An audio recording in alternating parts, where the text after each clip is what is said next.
Next up is Freeway and Joel, leaders of Wood Street Commons. So it's only going to be me today. Joel's going to tell his story with his art. He's not feeling too well. First of all, thank you all for being here. This is proof that the other side isn't going to win. Yeah! That's right. So it's been almost a year since our home was destroyed on Wood Street, and very, very little good has come of that. And I just want to talk a little bit about some of the things that are going on right now, because what the government is implementing, these restrictive policies that they're imposing on us, are nothing short of warfare. It's class war.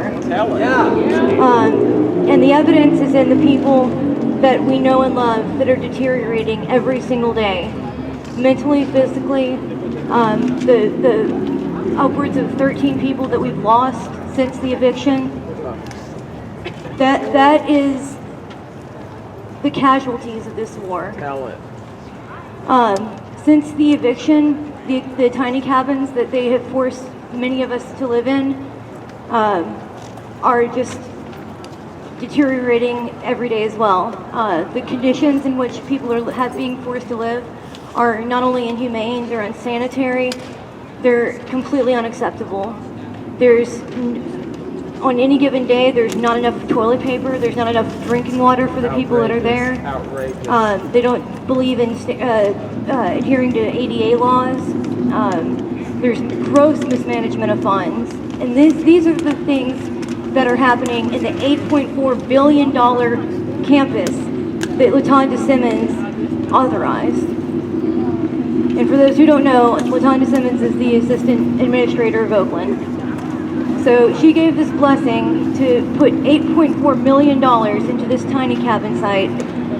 And in the meantime, basically all we got was pushed behind another gate.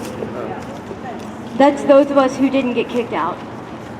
Because one reason or another, they didn't like what we had to say, so they tried to silence us. And you see how well that worked out.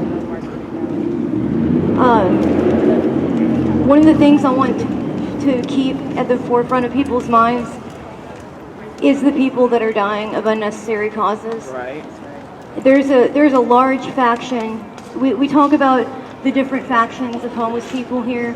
We talk about the vets and the mentally ill and the youth, and those are all very important.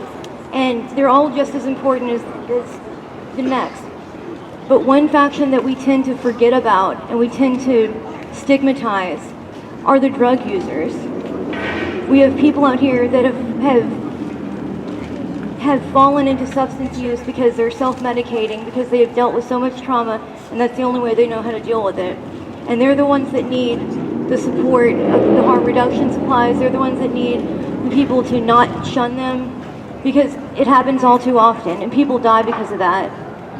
I'm going to tell you a quick story and then I'm going to shut up.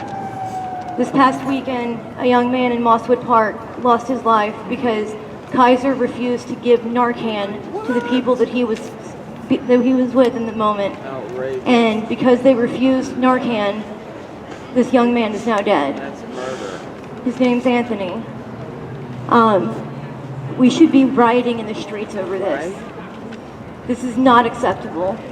The fact that Kaiser doesn't like the fact that there are homeless people across the street is no excuse for them to allow this to happen. Yes. His blood is on their hands. Yes, it is. And nothing short of it. So when we're doing what we're doing, when we're fighting this fight, keep him in mind. Keep the 12 people that we've lost in our community in your heart, and just try to remember to have compassion for those who do the things that you don't do, because they're suffering just as much. Yeah. Thank you. Thank you.